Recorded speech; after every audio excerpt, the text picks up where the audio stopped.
Hello class, I am Teacher Carl and ako ay ang inyong teacher sa Makabansa 3. Tayo ay magdi-discuss ng Aralin 1, pagtukoy sa direksyon, relatibong lokasyon at distansya. Ano nga ba ang direksyon? Pakiulit class, direksyon. Okay? So, ang direksyon ay isang mahalagang batayan sa pagtukoy ng kinalalagyan o lokasyon ng isang bagay o pook. Ito ay mga nagaanap o yung direksyon ang nagsasabi kung nasaan ang isang lokasyon o nasaan ng mga bagay. Kapag may hinahanap tayo, kailangan natin ng direksyon para mahanap natin ang isang bagay. Okay? Direksyon yon. Sa direksyon, meron tayong 4 na direksyon. Isa na rito ay ang hilaga. Ano nga ba ang hilaga? Sige class, pakiulit nga ng hilaga. Hilaga. Okay. Ang hilaga ay ang nasa harapan o nasa taas.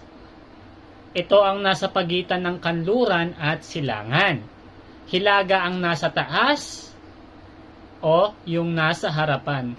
Di ba class, meron tayong tinatawag na compass rose o yung plus sign. Alam niyo yun class, na meron tayong letter dito, N, or yung north. Ang English kasi ng hilaga ay north. So, pangalawa, ano naman yung nasa kanan na side?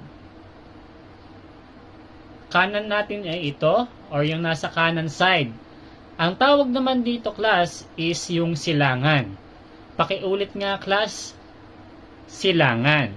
Okay, ang silangan ay is in English. Silangan ay ayun yung nasa right side natin, which is yung araw dito ay sumisikat. Sumisikat ang araw sa silangan or is. How about naman sa kaliwang side?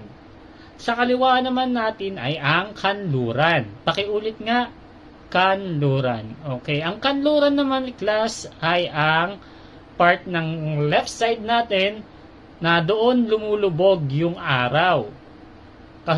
Kasi 'di ba, sa right side is yung pagsikat ng araw, which is yung silangan or yung is.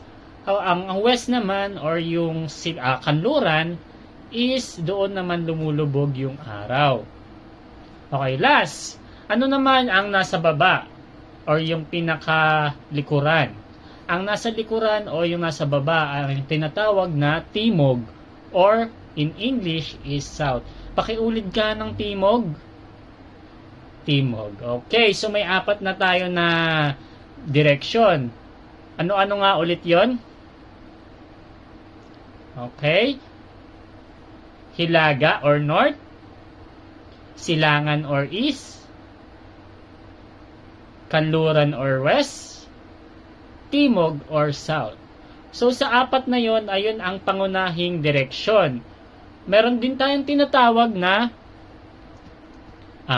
ikalawang direksyon, which is ito yung part na meron na tayong pinagsamang dalawang direksyon. Tulad na lang ng north is o yung Tagalog ay hilagang silangan. Northwest or tinatawag na hilagang kanluran. Southeast o yung tinatawag na timog silangan. Southwest o yung tinatawag natin na timog kanluran. So may 4 din tayo na ikalawang direksyon. So bali 8 lahat ang direksyon natin. Ayan. So, pakiulit nga nung 8 direksyon. Okay? Okay. So, ayun lamang ang ating i-discuss ngayon. Ang 4 na pangunahing direksyon at 4 na ikalawang direksyon. Di ba may hinahanap tayo? Kapag may hinahanap tayong direksyon, minsan ay nalilito tayo. May part dyan na gumagamit tayo ng Google Maps. Ayan. So, meron din tayong ginagamit na instrument to use para malaman natin ang isang direction or yung direction. Ang tawag dito ay compass. No? So, sa compass is meron tayong makikita na may north side, east side, west side, and south side. Nakalagay na dun yon kapag nilagay mo siya sa bandang kanan, pupunta na doon yung silangan. Okay?